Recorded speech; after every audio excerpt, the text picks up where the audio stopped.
we as a clinical physicist, what are going to happen for us in 5 years? Are we going to be diluted? Are we going to be have less job to do, more job to do? We have this smart solution. This is a very serious question, actually, Mike, and I trying to figure this out. What do you think about that?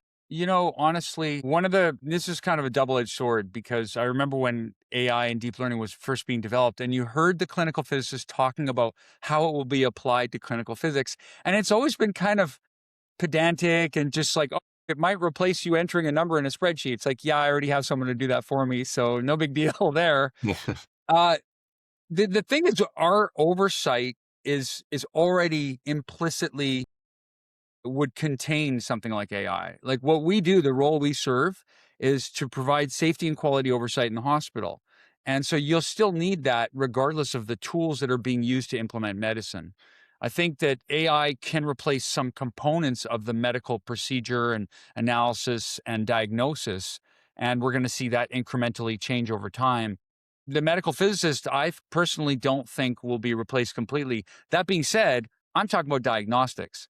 The therapy physicist, I think there's components of therapy physics that can be replaced. You can have an AI that divines a radiation treatment that's optimal and it can potentially irradiate the tumor as exactly as possible. Maybe not all components. You might still need some oversight on that just with radiologists overseeing AI reads for radiology. But, at the same time, I do think that there's components of therapy that potentially could go away. One of the problems also in our field, which is we kind of encounter that, is the numbers. I mean, we don't have enough trained clinical medical physicists. That's one of, I think these smart tools also can help us to kind of compensate for that as well.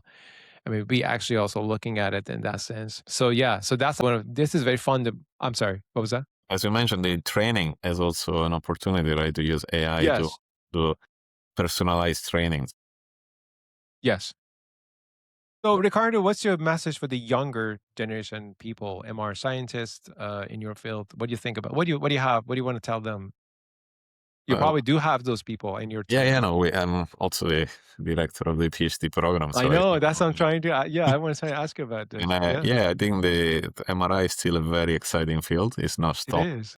There, I think, 6 Nobel Prizes so far related to MRI, and there's always new development. There's always exciting things, and one thing maybe you don't know what's going to happen with AI, but for sure you will need to know the basics of MRI. So it's good if you study them. You'll be understanding what the AI does. You'll be able to develop new models, understand the problem, and solve them. So that's not gonna go away, right? The fundamentals, and it's something always important. Right? You don't want to get the shortcuts. True.